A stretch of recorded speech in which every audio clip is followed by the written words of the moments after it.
What's up, Cyberhawk? So in today's video, we're going to be going over the Flipper Zero.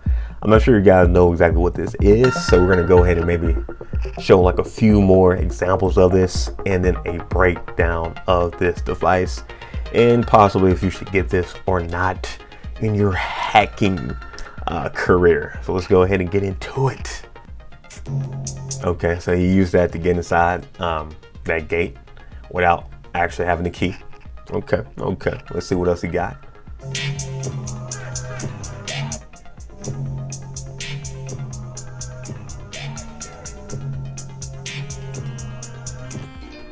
Okay, he used it again to get into another spot, which is cool. Oh, cool, Dave & Buster's. Let's see how this is gonna go.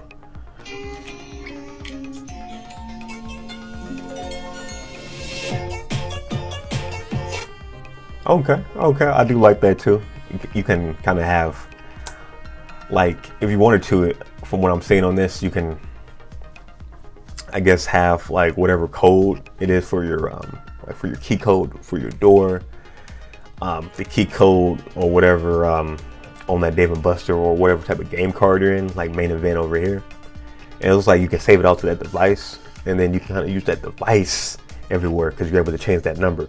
I do like that, just for the convenience sake. Like, picture you're able to control like your car, your house, everything with just like one key thing. You know, that could be pretty cool. That can actually be pretty cool. Obviously you will want some type of high-end security so nobody else can just jack your key and jack all your stuff. But I do like that. Kind of just to play around, having fun with.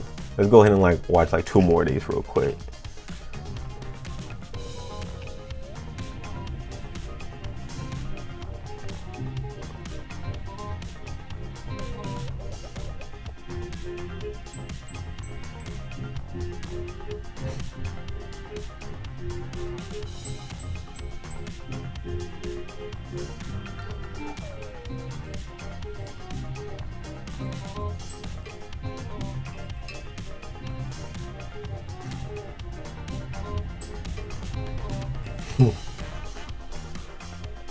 Okay, so yeah, I mean, that's being a menace. I thought he was gonna do something with a projector, or maybe he did. I didn't really see it. If he did though, I mean, it's cool too because my girl, she lost her projector remote for her projector, so we had to actually like touch it. So if I had like that device and I could just be on the couch controlling the projector, that would save up so much time. So I might have to get that just for that.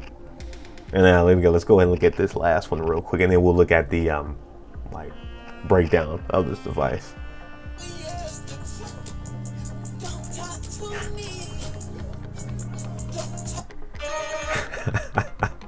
I like that, kind of to turn off all the TVs. That's something I would probably do when I go to like my friend's house, just to be a menace, maybe on my next game night. Now let's go ahead and break down or go over a video talking about like the breakdown of this. And this is from Lyron Segaf, probably butchering his name horribly, sorry about that.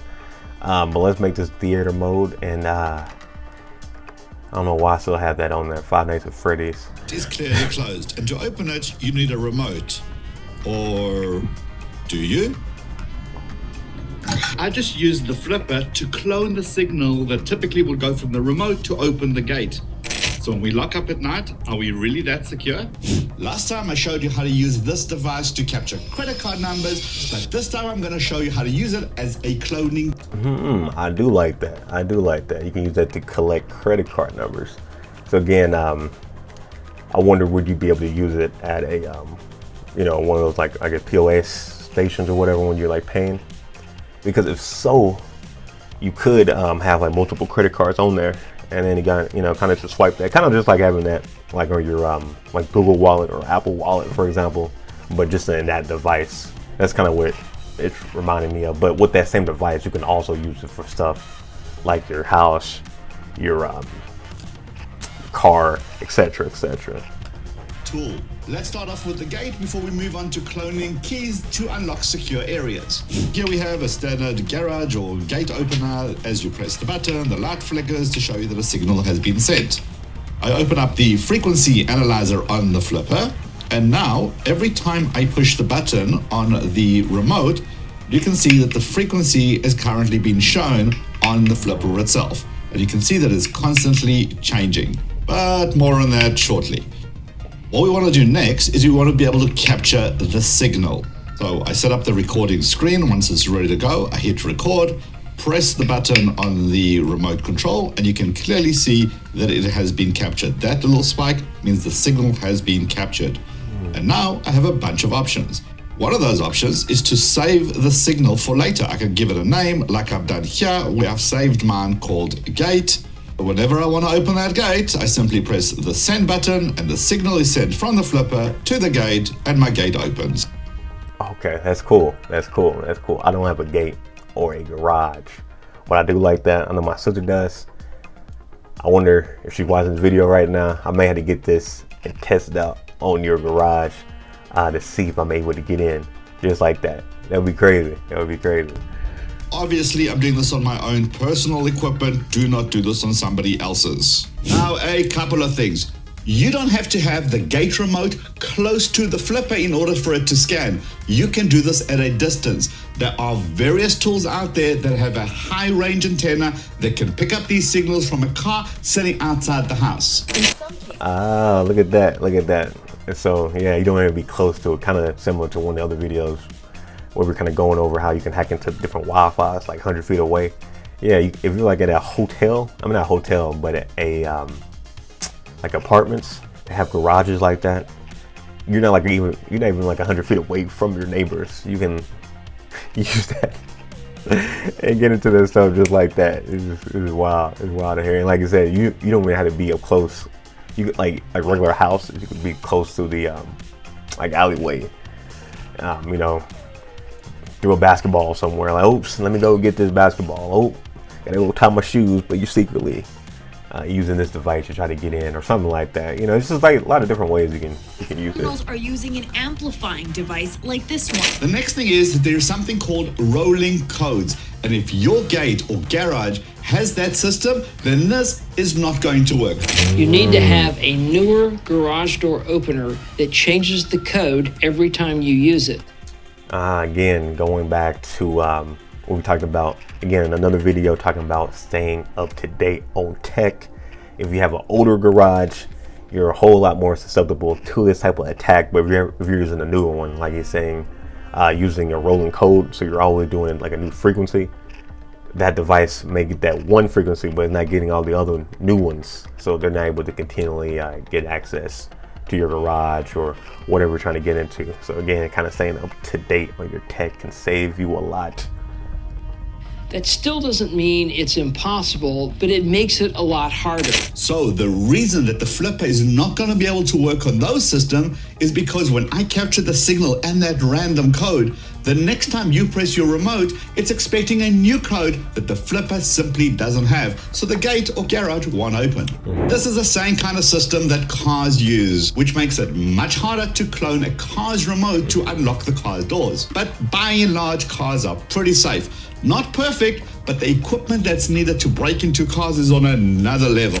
Yeah, I can imagine that. Outside of those older Subarus, I believe it was the older Subarus that the other ethical hacker was talking about, how he's able to easily hack into those. That sucks if you have older Subaru and your car, you can just hack just like that. If anybody has a Subaru who's watching this video and you happen to live close to me, do you mind if I can see if I can hack into your car and make a video on it? I think that would be funny. Let's go ahead and continue. The amplifier can grab the signal, send it to another device, and open the doors. This recreation shows a driver getting out of his car and using the fob to lock it. Morris, in the blue jacket, uses a relay box to intercept the fob's code. The code is then immediately sent to a second man with a small box that now acts as the vehicle's fob, allowing him to unlock the car, open the door, start the car, and drive away. So now we've cloned. That is wild, but using like devices like this, like like to get into your car instead of using like a physical key, like there's still ways you can get hacked even if you just have a physical key. I've seen a cool device. I may do a video, maybe kind of going over it, but it was like a device kind of like a key that you put into the car. And I believe you can also do this like the doors and stuff too. But you put it in, and like inside of the device, it like registers all of the different I guess tumblers or whatever inside your car, like for the key part, or maybe it was for the actual door to your house, and maybe you can use it for cars too. But it's able to track like the dimensions and whatnot for the tumbler and all the other info, and it pretty much like recreates that key using I guess other type of metal inside of the thing. But it was like 30 seconds or like a minute. You can put that in, it does all the calculations and whatnot, and then it makes that key inside, so then you can go ahead and open up the door. So yeah, I mean, this way you have to do it like kind of farther away, but even still, I guess if somebody really wanted to come into your house, there's other tech they can use for like physical things. So I'm kind of just, you know, letting you guys know that yeah, you can still get either hacked or get your stuff stolen just like that, regardless if it's wireless or not. The gate remote that doesn't have rolling codes. Let's move on to cloning access tags like this one. These are used to unlock doors to secure areas such as your office or apartment buildings. Since I'm not going to commit a crime like breaking an entry, let me show you how you do this with this specific box. This box is currently locked, not with this little latch, but it's got a secret hidden mechanism that keeps the box closed and locked. I low-key need one of these boxes. Unlock it, you need one of those key fobs, find the right location, and then the box pops open. As you can clearly see, secret stuff inside. Now, let's lock it back up again. Take out the flipper, go to the right menu option, and we're gonna choose read. Now, we take the key fob, hold it underneath the flipper, and watch this. It just made a copy of that particular key fob. So, what can we do with it? Well, we have options to save, emulate, or write. We're gonna choose emulate. And what we're gonna do is see if I can use the flipper to unlock my mystery box. You can see it's still closed. Let's find the right location, and then ta-da! It's just opened the box. The locking mechanism thinks that the flipper is actually the key fob. People simply carry these tags on their keychain. It would take seconds for me to scan this and follow the person home or to their office and gain entry. just like that. It's just crazy how that works. So on this flipper, there are a few more tools, and if you'd like me to show you those in actions, let me know in the comments. And if you missed the credit card video where I showed you how you can clone credit card numbers, check this out over here. Also check out. Yeah, I definitely got to look at that credit card one. Make some videos on Financial Hacks talking about that. It depends. I may do it on here, I may do it on Financial Hacks, but we'll see. But yeah, guys, I definitely want to hear your guys' thoughts on this. Would you guys use this device? Would you not? Are you scared? Are you more intrigued? Definitely let me know in the comments. And yeah, if you guys haven't already, be sure to subscribe to this guy too. Has some great videos. I've been following him for a minute. I think it's always, again, good to stay up to date on all this new tech, security threats, things of that nature. So I always stay on the lookout, and I'll see you guys in the next video. Peace.